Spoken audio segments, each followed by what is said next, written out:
Talenta School, when talents grow.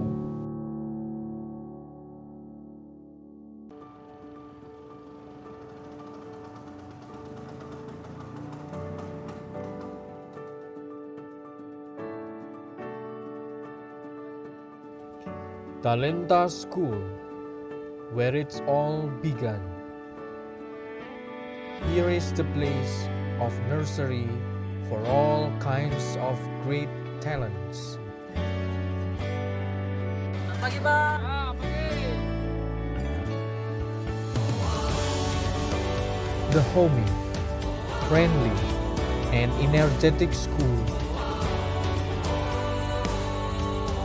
We care of their character, passion, and talent.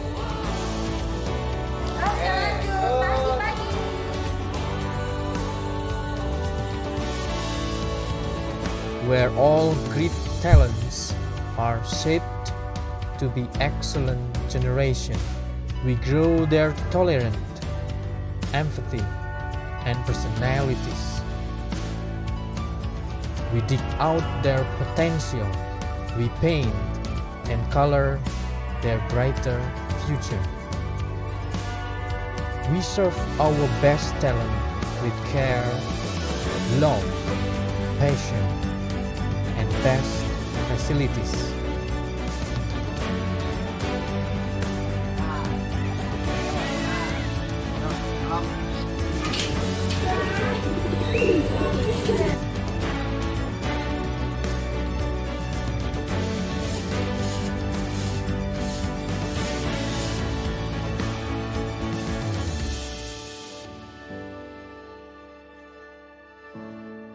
Grow beyond together with us.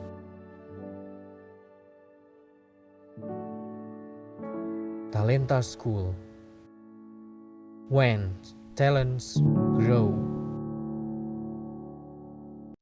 Halo, salam sejahtera untuk kita semua.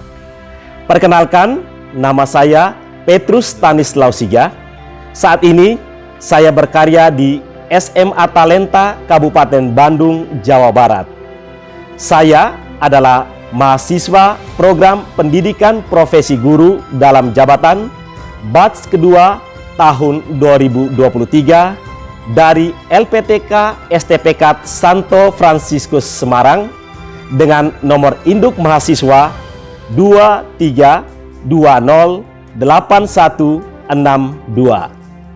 Hari ini Kamis 30 November 2023, saya akan melaksanakan praktek pembelajaran di kelas 12 IPS 1 SMA Talenta Kabupaten Bandung, Jawa Barat.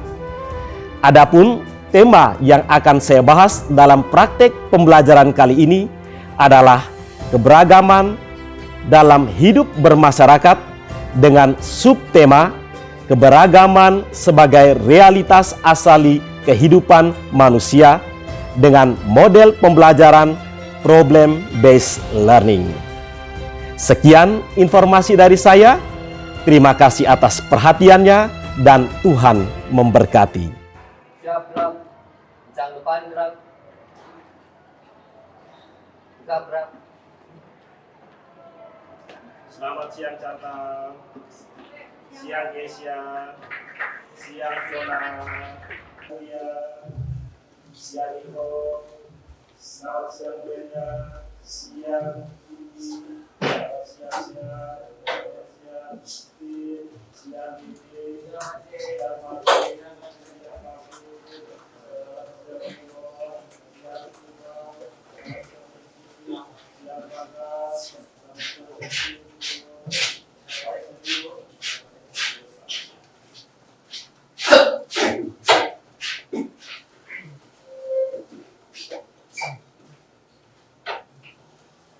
Greetings. Good afternoon, Pak. Good afternoon all. Silakan.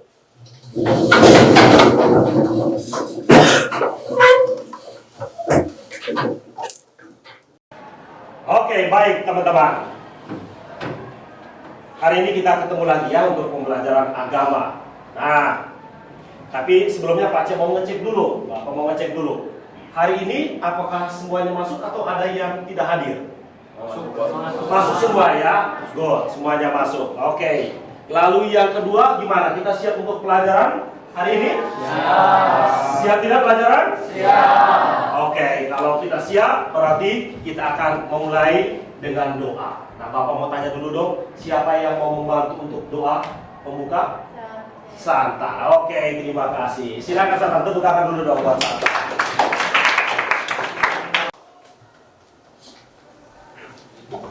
Teman-teman, marilah kita berdoa dalam nama Bapa yang Putra dan Roh Kudus. Bapa yang Maha Murah dan Maha Kasih, terima kasih atas berkat-Mu kepada kami sehingga kami dapat berkumpul di sini dan belajar bersama. Tuhan, tolong berkatilah kegiatan belajar dan mengajar kami pada hari ini agar dapat berjalan dengan lancar hingga akhir dan semua yang diajarkan dapat berguna bagi kami. Terima kasih Tuhan, dalam nama-Mu kami berdoa dan mengucap syukur. Amin. Dalam nama Bapa dan Putra dan Roh Kudus. Amin. Terima kasih Santa.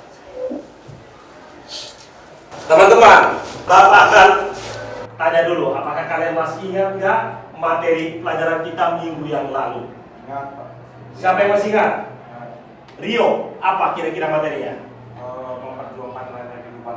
Memperjuangkan nilai-nilai kehidupan. Tepuk tangan buat Rio. Oke. Fiona, Bapak mau nanya, nilai-nilai kehidupan seperti apa contohnya yang kita pelajari minggu yang lalu? Yang Fiona masih ingat?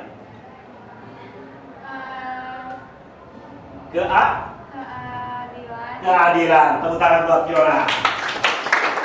Next, Chantal. Salah satu contoh lagi selain keadilan? Kejujuran. Thank you. Next, satu lagi lihat. Kebenaran dan keadilan. Tepuk tangan untuk dia. Oke. Baik teman-teman. Sekarang Pak Cek akan maju ya. Bapak akan maju. Hari ini kita akan maju ke materi yang berikut. Tapi sebelumnya Bapak ingin tahu dulu dong. Kemarin kan kita punya yel-yel ini. Apakah kalian masih ingat gak yel-yelnya? Bapak mau nanya. Siapakah kita? Siswa talenta yang hebat. Siapakah kita? Siswa talenta yang hebat. Sekali lagi, siapakah kita? Siswa talenta yang hebat. Tepuk tangan buat kita semua. Kita siswa talenta yang hebat. Maka hari ini kita akan melanjutkan pembelajaran kita. Hari ini kita akan belajar materi yang baru dengan judul ini, keberagaman sebagai realitas asli kehidupan manusia. Ya. Nah, dalam tema ini pasti ada tujuan pembelajaran yang mau kita capai. Tujuannya seperti apa? Ini dia. Melalui pengamatan terhadap video, peserta didik mampu menganalisa konsep tentang keberagaman bangsa Indonesia, mampu menganalisa ajaran Yesus dan ajaran gereja tentang keberagaman, sehingga kita mampu mensyukuri keberagaman sebagai anugerah Allah dengan cara yang kreatif. Nah, tujuan pembelajaran ini teman-teman akan dibagi atau dipecah menjadi beberapa tujuan kecil atau disebut dengan kriteria ketercapaian tujuan pembelajaran. Nah, ada 4 di sini yang mau kita capai, apa saja? Yang pertama, peserta didik mampu menganalisis konsep tentang keberagaman bangsa Indonesia secara kreatif. Lalu yang kedua, peserta didik mampu menganalisis ajaran Yesus mengenai keberagaman yang terkandung dalam teks kitab suci, khususnya Injil Yohanes bab 4 ayat 1 sampai 42 secara kreatif. Lalu yang ketiga, peserta didik mampu menganalisis ajaran gereja tentang kemajemukan yang terkandung dalam dokumen gereja, yakni Gaudium et Spes artikel 24 secara kreatif. Dan yang terakhir, peserta didik mampu membuat sebuah doa atau refleksi bertema syukur atas keberagaman bangsa Indonesia sebagai anugerah Allah dengan cara yang kreatif. Oke teman-teman, Bapak mau nanya dulu dong. Kan hari ini kita belajar tema tentang keberagaman sebagai realitas asli kehidupan manusia? Pertanyaannya dulu. Yang pertama, kira-kira menurut kalian, mengapa sih kita perlu mempelajari materi tentang keberagaman ini dalam kehidupan masyarakat? Kenapa? Kenapa kita harus belajar materi ini? Kira-kira siapa yang tahu? Oke, good. Steven. Kalau menurut Steven? Supaya pengetahuan dan wawasan kita tentang masyarakat semakin berkembang, dan juga supaya kita mampu mencegah diskriminasi dan konflik dalam kehidupan bersama. Good. Pertama buat Steven. Yang mau menangkap, Steven katakan supaya kita bisa menambah wawasan pengetahuan kita agar kita bisa mencegah terjadinya diskriminasi dan konflik. Itu perlunya kita belajar materi pembelajaran hari ini. Ya, oke, good, Steven. Yang kedua, kira-kira ya dari teman-teman, ada nggak manfaat yang bisa kita peroleh dengan mempelajari materi tentang keberagaman ini? Ada nggak manfaatnya, gunanya buat kita, entah hari ini, entah ke depannya? Ada nggak menurut kalian? Siapa yang mau jawab? Oke, Andrew. Membantu kita untuk memahami perbedaan yang ada dalam kelompok-kelompok masyarakat. Satu, membantu supaya kita bisa memahami perbedaan yang ada dalam tiap-tiap kelompok masyarakat. Good, tepuk tangan buat Andrew. Yang lain lagi, siapa yang mau? Siap. Kita untuk tumbuh dalam toleransi dan penghargaan antar perbedaan. Membantu kita untuk bertumbuh dalam toleransi dan belajar untuk menghargai perbedaan yang ada. Good, tepuk tangan buat Stephen. Oke, terima kasih teman-teman ya. Jadi bagus tadi ya. Ada manfaatnya, ada ya. Tidak mungkin materi yang kita pelajari tidak ada manfaatnya, tidak mungkin. Pasti ada manfaatnya. Entah hari ini kita rasakan atau entah nanti ke depannya dalam kehidupan kita. Baik teman-teman, Bapak lanjut. Lalu kalau kita bicara tentang keberagaman, Bapak juga ingin tahu, menurut teman-teman, apa sih keberagaman itu yang ada di kepala kalian? Yes, Raymond. Keberagaman itu suatu kondisi di mana ada banyak perbedaan yang dimiliki setiap individu di tengah kehidupan masyarakat. Perbedaan tersebut juga bukan cuma gender doang, tapi dalam berbagai bidang. Oke, tepuk tangan buat Raymond. Yang Bapak nangkap, keberagaman itu merujuk pada sesuatu yang pasti berbeda ya, yang tidak sama. Oke, good. Terima kasih. Ada lagi yang lain? Belum ada? Oke, baik. Kalau tidak ada, yang kedua, kalau kita hidup dalam masyarakat yang majemuk, yang beragam, kira-kira menurut kalian sikap-sikap seperti apa yang dibutuhkan untuk menjaga kehidupan masyarakat kita yang majemuk ini? Contoh sikapnya seperti apa? Ada? Good, Marvin, silakan Marvin. Ini sikap yang terbuka dan menerima keberagaman dan kemajemukan. Terbuka, bisa menerima keberagaman atau perbedaan dan kemajemukan. Tepuk tangan buat Marvin. Ada lagi yang lain? Tidak ada? Oke, kalau tidak ada, good. Hari ini kita bicara tentang keberagaman ya sebagai realitas asli. Tapi ingat, di dalam kenyataannya ternyata tidak segampang atau tidak semulus yang kita bayangkan.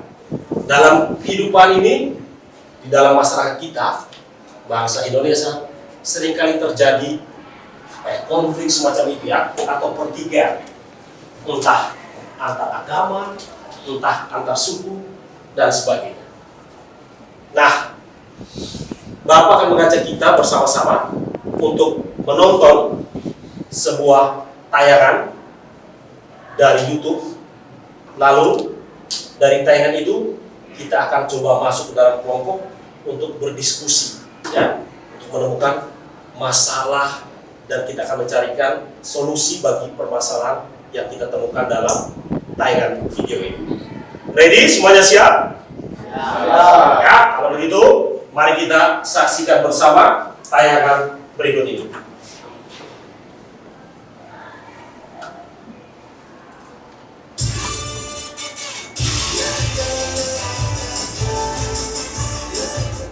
Anak-anak, pakai Pure Kids Natural Shower Pen. Ketika bau matahari, tentunya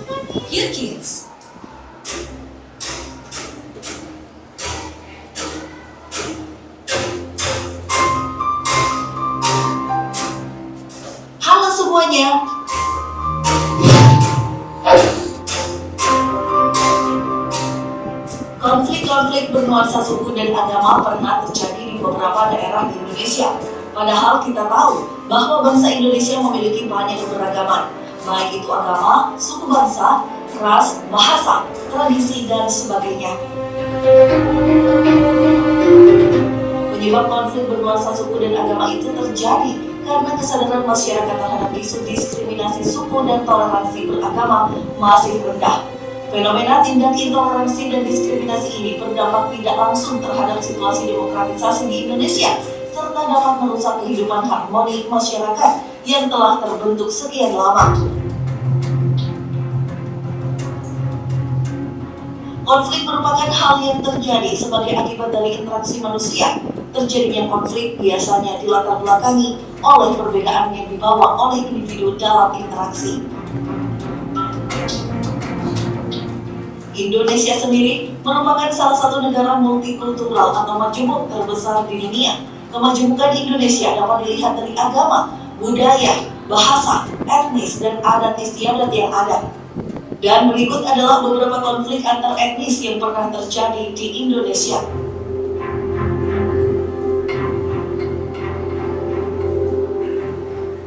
Membekukan tubuh saat memakai sepatu sangat merepotkan. Ganti sepatumu dengan Skechers Hands Free Slip Ins. Dengan inovasi bebas tangan, cukup selipkan kamu siap melangkah. Namun sebelum kita lanjut, perlu kalian ketahui jika video ini bukan bermaksud untuk merugikan pihak manapun. Video ini murni bertujuan untuk mengenang sejarah tentang konflik antar etnis yang pernah terjadi di Indonesia. Dan semoga kejadian-kejadian ini tidak akan terulang lagi di Indonesia.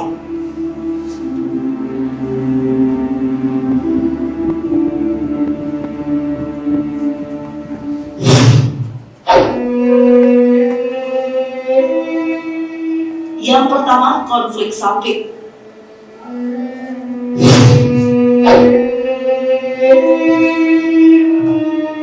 Konflik Sampit terjadi di kota Sampit, Kalimantan Tengah pada awal Februari 2001. Konflik ini terjadi antara suku Dayak asli dan warga migran Madura, dipicu oleh permasalahan ekonomi. Saat itu para transmigran asal Madura telah membentuk 21% populasi Kalimantan Tengah.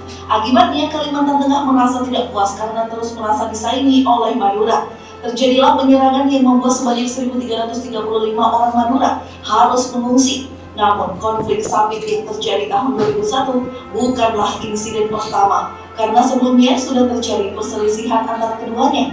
Konflik ini mulai mereda setelah pemerintah meningkatkan keamanan, mengevakuasi warga, dan menangkap provokator.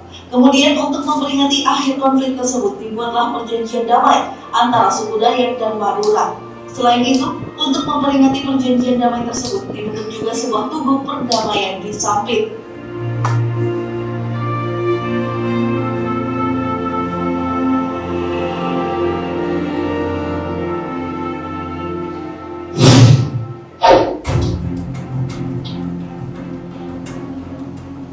Konflik Poso.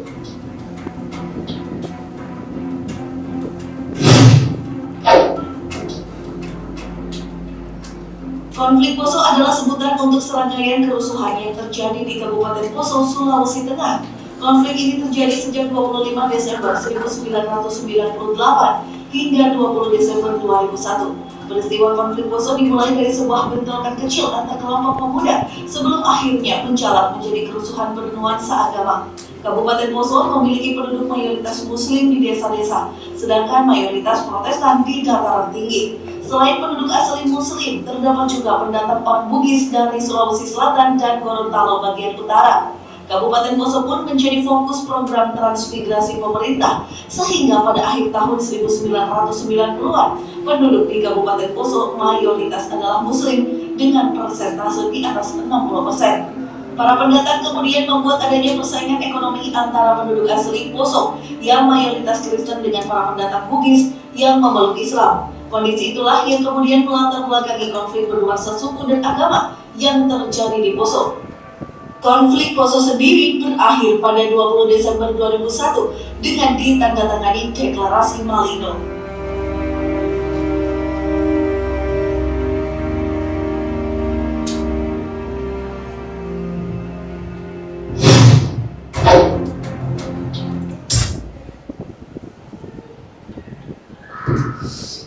Oke, Bapak kira cukup ya, karena kita juga sudah tonton ya videonya di rumah ya. Oke, baik. Sekarang kita akan bergerak ke kelompok kita masing-masing.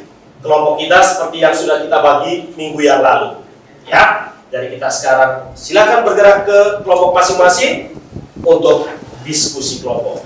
Kelompok 1 dari sini, kelompok 2 nanti di sini, 3 di belakang situ, dan keempat yang di sana. Oke, ayo kita bergerak.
Sudah ya?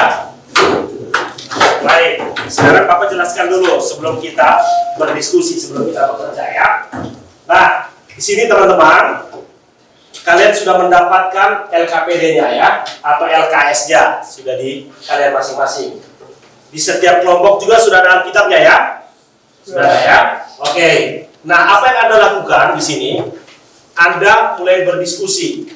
Diskusinya sesuai dengan pertanyaan penuntun yang ada dalam LKPD kalian. Mulai dari nomor 1 sampai nomor terakhir.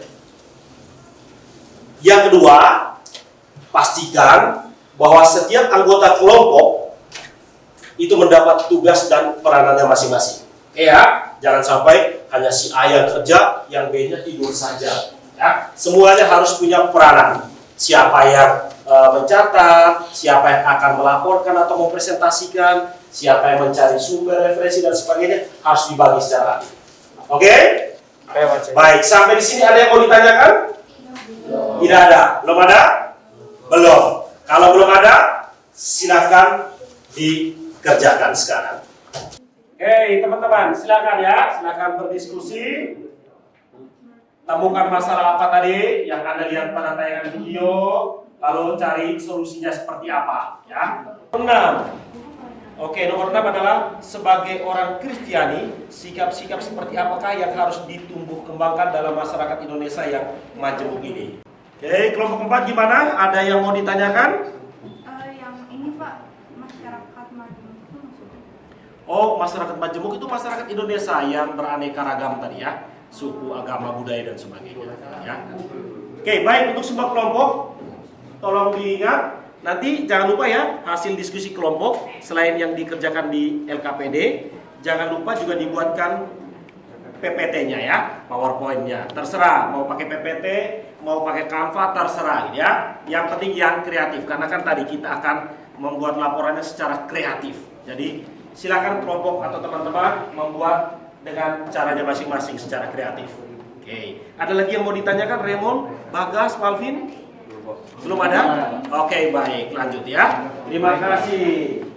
Dari kelompok 3? Dari kelompok 3? Aman ya. PPT-nya udah berjalan? Sudah sampai nomor berapa PPT-nya? Wah, sudah nomor 7, lumayan. Sudah mau selesai ya. Tetap semangat ya. Oke, Justin, teman-teman? Oke. Baik, kelompok 2 gimana? Sudah sampai nomor berapa nih? Sudah sampai nomor 5. Nomor 5, kalau PPT-nya udah sampai nomor berapa nih? PPT-nya? PPT-nya sudah di nomor 3. Good job, lanjutkan, tetap semangat ya. Oke, lanjut. Ada pertanyaan mungkin yang mau Pak C bantu? Ada pertanyaan? Udah aman? Aman. Oke, good. Yes.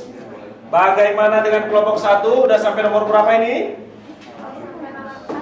Udah sampai nomor 4. Kalau PPT-nya udah sampai nomor berapa? PPT-nya? PPT-nya ada sampai Nomor nomor 3. 3 juga, oke, good. Ada yang mau ditanyakan, teman-teman? Belum ada ya, oke, terima kasih, good. Lanjutkan. Thank you. Oke, baik teman-teman, terima kasih. Bapak udah cek dan semua kelompok sudah mengirimkan hasil diskusi kelompoknya. Dan sekarang tiba saatnya setiap kelompok akan mempresentasikan hasil diskusi kelompoknya. Oke, sekarang di layar sudah ada kelompok 1. Dari kelompok 1, siapa yang akan mewakili kelompoknya untuk presentasi? Bigi. Oke, baik, kita beri tepuk tangan buat Bigi. Silakan Bigi. Perkenalkan dulu kelompoknya. Perkenalan, nama aku Miki dari kelompok 1, anggotanya ada Nicole, Brenda, Lulu, dan Alvin. Yang pertama, masalah yang kita mau dalam tayangan video tersebut adalah masalah pertikaian antar suku atau antar kelompok masyarakat. Yang kedua, faktor penyebab masalah. Penyebab masalah itu fanatisme, sempit, faktor kesenjangan ekonomi, kesenjangan sosial, kurangnya pengetahuan dan atau wawasan tentang kelompok atau budaya lain. Yang ketiga, apa saja tantangan dari masyarakat majemuk? Yang pertama, tantangan untuk membangun dialog dan komunikasi dengan kelompok lain. Yang kedua, tantangan dalam mengelola keberagaman dan menghargai perbedaan. Yang ketiga, munculnya sikap intoleransi atau diskriminasi terhadap kelompok-kelompok minoritas. Lalu yang keempat, bagaimana Yesus bersikap terhadap keberagaman atau memajemukkan bangsanya. Yesus mau menyapa dan bergaul dengan orang-orang yang dianggap bukan Yahudi tadi seperti orang Samaria. Yang kedua, bagi Yesus siapapun sama. Perempuan Samaria bagi Yesus adalah sesama yang sederajat. Yesus tidak pernah membedakan manusia berdasarkan atas suku, agama, golongan, dan sebagainya. Tepuk tangan buat kelompok 1. Silakan, ada yang mau bertanya dulu teman-teman? Oke, Rio, silakan Rio. Menurut Vicky sama kelompok nih, faktor penyebab utama dari pertikaian antar suku atau agama di negara kita tuh hanya sebatas faktor-faktor yang udah disebutin atau masih ada faktor-faktor lain? Oke, sebentar ya. Oh, berarti pertanyaan Rio itu ke nomor 2 ini ya. Bahwa apakah faktor penyebab terjadinya pertikaian antar suku atau antar kelompok dalam masyarakat kita, apakah hanya karena faktor-faktor ini seperti yang sudah disebutkan kelompok, ada fanatisme sempit, ada kesenjangan ekonomi dan sosial, atau karena kurangnya pengetahuan atau wawasan tentang kelompok atau budaya lain, atau ada faktor lain lagi? Ya. Oke, good. Dari kelompok ada yang mau menanggapi? Siapa? Brenda, good. Silakan Brenda.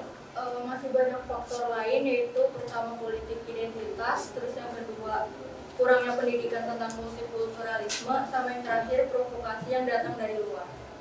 Provokasi yang datang dari luar. Tepuk tangan dulu buat Brenda dan teman-teman. Oke, baik teman-teman. Bapak pikir menarik tadi ya, kelompok 2 yang diwakili oleh Brenda mau katakan bahwa tadi ada faktor lain seperti apa tadi, identitas politik ya. Identitas politik. Nah, Bapak langsung teringat begini, teman-teman, ini kan tahun politik ya. Sebentar lagi di bulan Februari 2024 kita ada pemilihan ya. Presiden dan wakil juga anggota DPR. Nah, sekarang sangat terasa ya, setiap pendukung itu punya setiap paslon itu punya pendukung masing-masing, dan setiap paslon itu benar kita bisa lihat atau bisa merasakan ya, memunculkan politik identitas itu ya.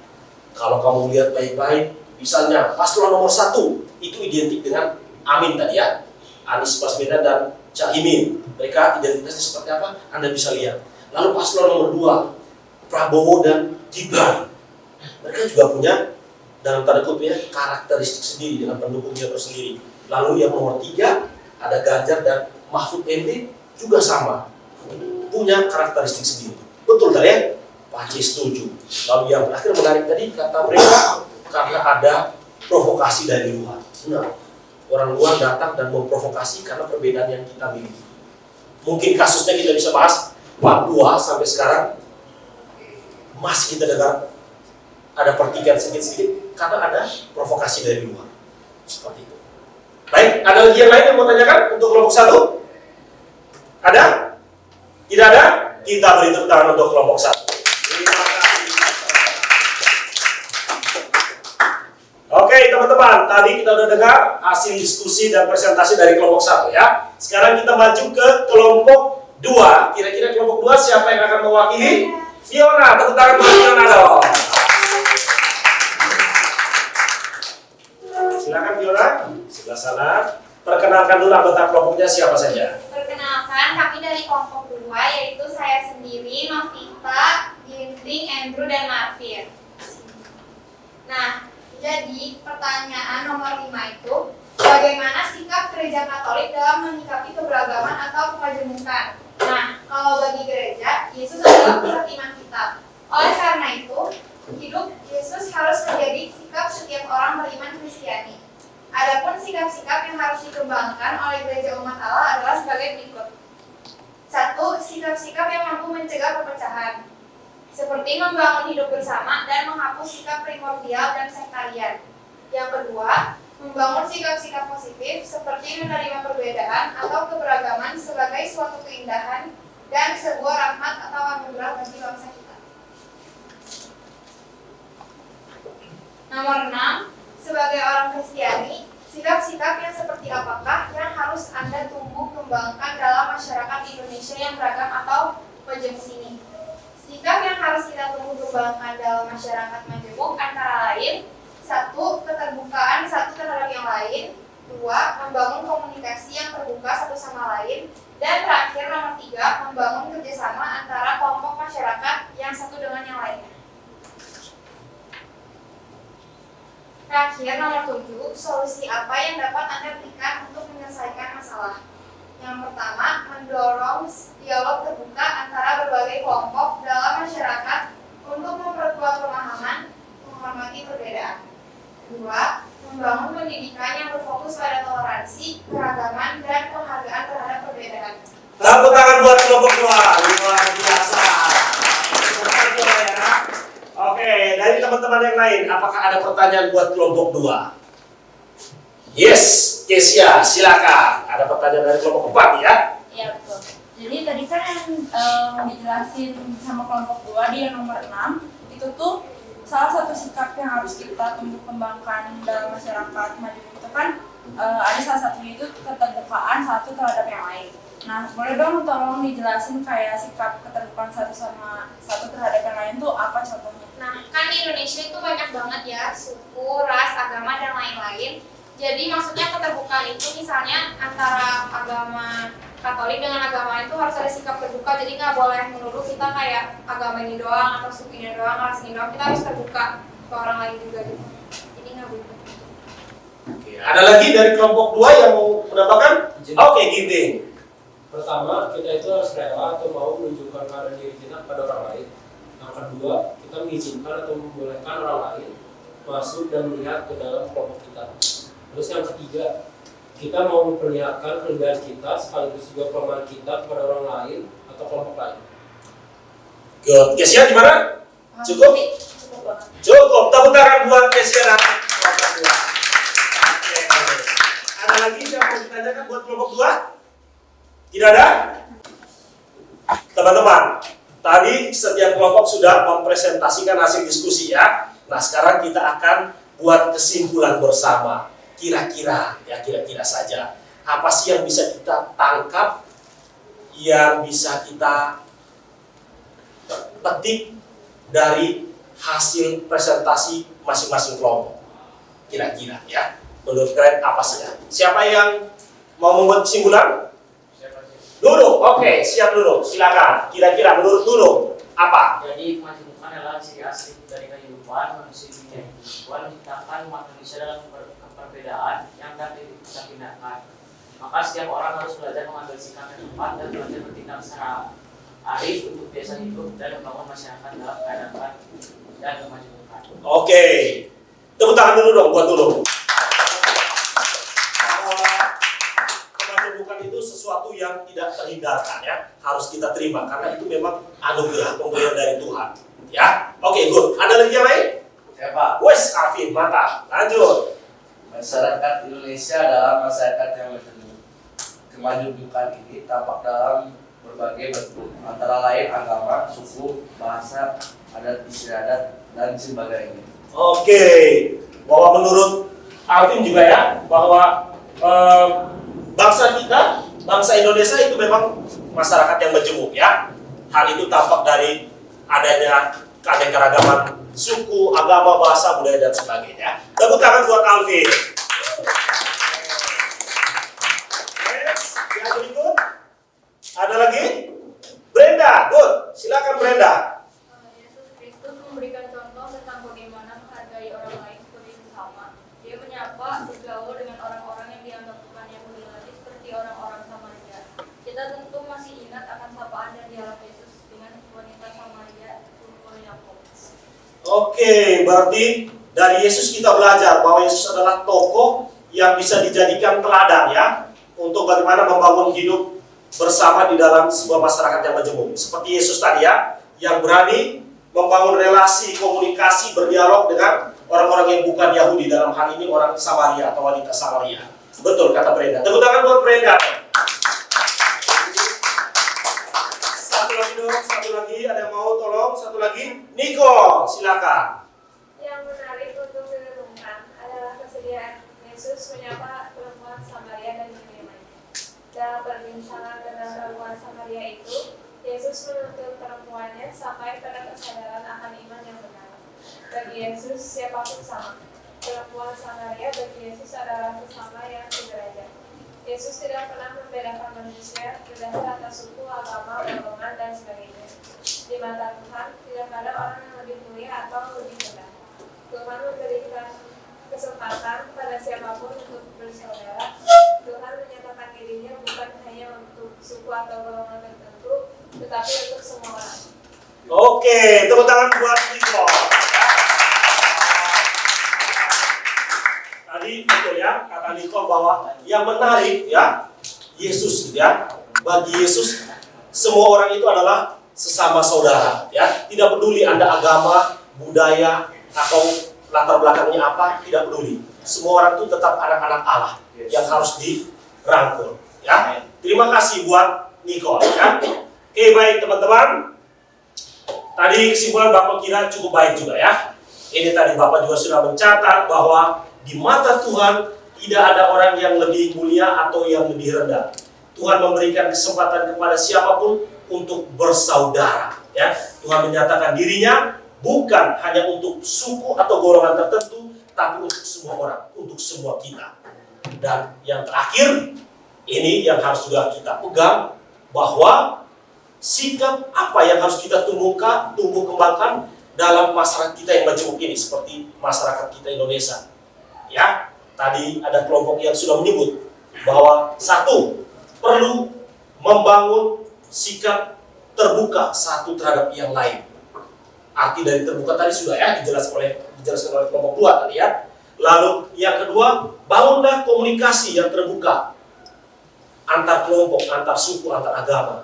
Dan yang ketiga, bangunlah kerjasama lintas agama, lintas suku atau lintas kelompok. Dia tepuk tangan dulu dong buat. Oke, baik teman-teman, sekarang refleksi ya. Tadi kita sudah mulai berproses dari awal sampai terakhir ini. Kira-kira menurut Anda ya, apa sih manfaat yang kita peroleh dari pembelajaran kita hari ini? Silakan, bebas saja. Apa manfaat? Ada manfaat nggak? Ada manfaat nggak? Kesia, terima kasih. Kita jadi bisa lebih menghargai satu sama lain. Kita jadi bisa menghargai perbedaan ya, satu sama lain. Tepuk tangan buat Kesia. Ada lagi yang mau nambah? Satu lagi, Andrew, ada nggak manfaat kita belajar hari ini tentang keberagaman? Kira-kira, bebas saja. Kita bisa jadi menerima keberagaman yang ada. Kita akhirnya bisa menerima perbedaan yang ada ya. Tepuk tangan buat Andrew. Next, nomor 2. Apa saja hal-hal menarik yang Anda temukan dalam pembelajaran kita hari ini? Hal yang menariknya apa? Hal yang menarik. Hal yang menarik tadi apa? Kita bisa belajar mengetahui penyebabnya pertikaian antar suku. Tepuk tangan buat Rio. Yang lain lagi, hal yang menarik. Diskusi menarik nggak? Oh, Kesia. Hari ini menarik kita belajarnya berdiskusi dalam kelompok. kita belajar berbagi ya, sharing dalam kelompok. Terima kasih. Yang terakhir, usul saran dong, usul saran buat pembelajaran kita ke depan. Usul saran dong. Diskusi lagi Pak. Ya? Diskusi lagi. Diskusi lagi. Apa? Udah keren. Diskusi lagi ya. Biar hari ini. Yang lain? Sudah bagus Pak. Sudah bagus. Tepuk tangan buat kita semua. Oke, teman-teman. Terima kasih. Kita sudah berproses dari awal sampai akhir dan terakhir, karena Bapak juga ingin tahu apakah dari awal sampai akhir ini ada nggak yang kita nangkap dari proses pembelajaran kita hari ini. Maka teman-teman nanti tolong ya kerjakan, kerjakan ini ya tes tertulis yang ada di link ini ya. Oke, perhatikan baik-baik jadwal pengerjaannya sampai kapan, berapa durasi waktunya ya. Jangan sampai terlewat ya. Kerjakan, santai saja apa yang Anda pahami dari pembelajaran hari ini ya, biar Bapak bisa tahu sejauh mana sih Anda memahami materi pembelajaran kita hari ini. Oke? Oke. Linknya ini Bapak bagi di grup kita ya. Oke. Dan yang terakhir sekali lagi Bapak mengucapkan banyak terima kasih buat teman-teman untuk partisipasi kita dalam proses pembelajaran hari ini ya. Semoga apa yang kita pelajari hari ini itu membawa manfaat bagi kehidupan kita ya, baik saat ini maupun ke depannya. Begitu? Iya. Kita tepuk tangan sekali lagi. Teman, proses pembelajaran sudah selesai untuk hari ini. Kita akan akhiri kegiatan pembelajaran kita hari ini dengan doa penutup. Ada yang bisa bantu Bapak untuk doa penutup? Siap. Oke, terima kasih siap. Silakan siap. Di depan ya.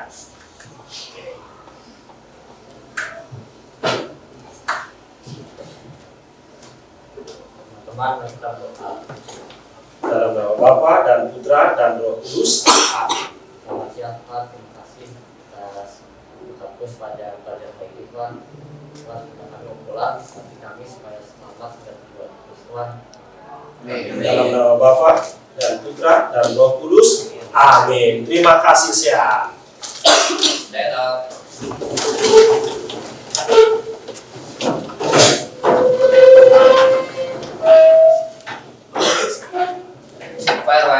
Thank you, Pak.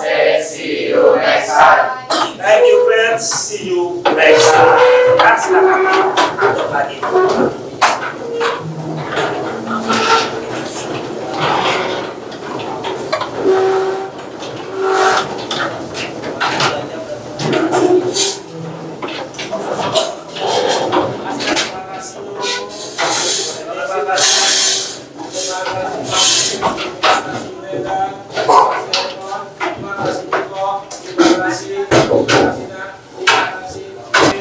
Terima kasih Makin, terima kasih Brenda, terima kasih Raymond, terima kasih Niko, terima kasih Nak, terima kasih Nur, terima kasih Cindy, terima kasih Bagas, terima kasih Fiona, terima kasih Marvin, terima kasih Ian, terima kasih Rofi, terima kasih Widi, terima kasih Justin, terima kasih Steven, terima kasih Dio, terima kasih. Terima kasih semua ya. Hati-hati di jalan.